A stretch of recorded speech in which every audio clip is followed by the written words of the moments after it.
বন্ধুরা দেখতে পাচ্ছেন আমাদের বাজার চলমান আছে, রাত 8টা পর্যন্ত বাজার চলমান থাকবে। কারণ হচ্ছে আপনারা তো বাজার সদাই করে তো খাবেন, অবশ্যই বাজার করে খেতে হবে।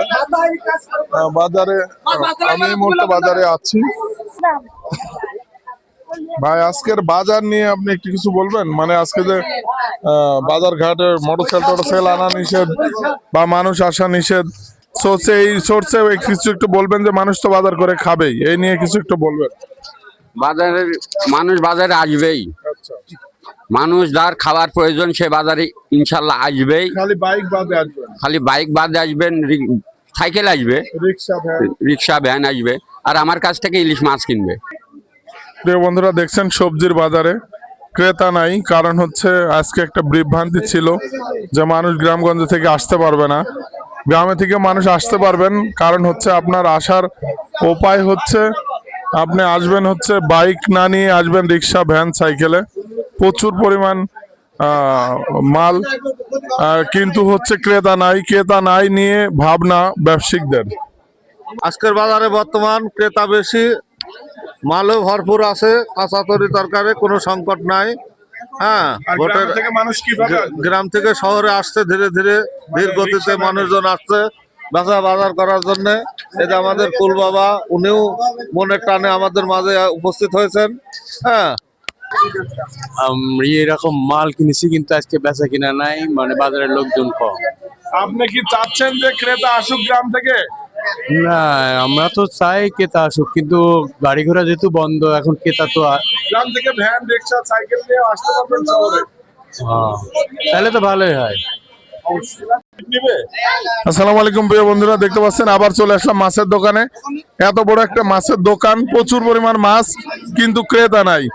আজকে যে ক্রেতা নাই, ক্রেতা গ্রাম থেকে আসবে, ভয় নাই, এই কথাটা বলে দেন। জি ভাই, আমরা তো আশার দ্বারাই কিনে রাখছি। মানুষজন আসবে, তারপরে তো বিক্রয় হবে। যদি না আসতে পারে তাহলে আমরা কার কাছে বিক্রি করব? এখন পর্যন্ত বেচা বিক্রি হয় নাই কো। তো এটা আমরা বলতেছি যাতে গাঁও গ্রামে থেকে লোকজন আসুক, আমরা বিক্রয় করতে পারি। ধন্যবাদ আপনাকে। আসসালামু আলাইকুম ভাই। ভাই আপনার দোকানে এত সবজি, কিন্তু ক্রেতা কই? ক্রেতা ভাই হবে, একটু পরে হবে। ক্রেতা হবে কখন? মানে গ্রাম থেকে ক্রেতারা আসবে, এতে ভয় নেই, যেহেতু ভোট নিয়ে অনেক কথা হচ্ছে, গায়ে বাইক টাইক নিয়ে আসতে পারবে না। গ্রাম থেকে মানুষ আসবে সাইকেল ভ্যান রিক্সা নিয়ে। তাইলে আপনি একটু বলেন যে শহরের মধ্যে আমরা অনেকগুলো মাল নিয়ে এসেছি, কিন্তু ক্রেতা নাই, আপনারা আসতে পারেন? অবশ্যই এ বিষয়ে একটু বলবেন যে আপনি কিনেছেন, আপনার রুজি বিক্রি না হলে খাবেন কি? অবশ্যই ভ্যানওয়ালারা যদি মোটরসাইকেল না আসে, অবশ্যই আমরা কিভাবে বেচা কিনা করি, কি করব? আসসালামু আলাইকুম ভাই। ভাই আপনার হচ্ছে এতগুলো মাল কিনেছেন, কিন্তু ক্রেতা নাই, আপনি কি চাচ্ছেন যে ক্রেতা আসুক? ক্রেতা আসুক। ক্রেতা না হলে আপনি কিভাবে সংসার চালাবেন? আল্লাহ চালাবে। যেহেতু 4টা দিন আপনার ব্যবসা বন্ধ রাখার কথা বলেছে দেশ থেকে, সেই সরছে গ্রামগঞ্জের গরিব মানুষ, অসহায় মানুষ, এরা খাবে কিভাবে? আপনি এতগুলো মাল কিনেছেন, কিন্তু আপনার ক্রেতা নাই, ক্রেতা চাচ্ছেন?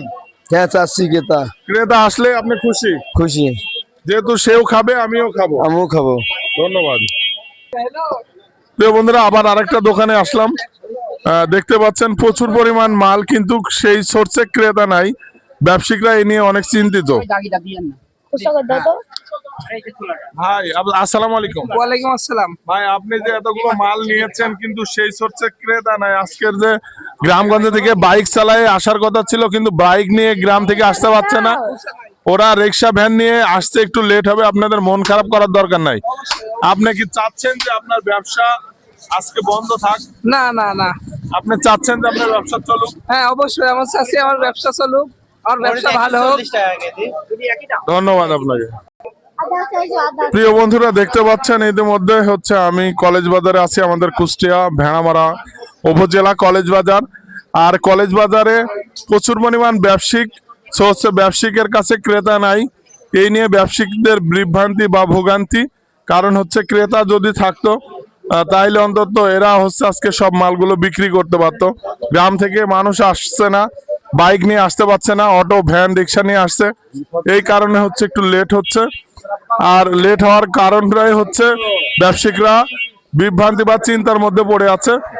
ভিডিওটা যারা দেখবেন অবশ্যই আপনারা চলে আসবেন, ভয় নাই। খালি বাইকের কাগজপাতি থাকলে আজকের বেলা 12টা পর্যন্ত আপনারা আসতে পারবেন। প্রিয় বন্ধুরা, আপনাদেরকে অসংখ্য ধন্যবাদ ও ভালোবাসা জানিয়ে আজকের মতো এখানে শেষ করছি।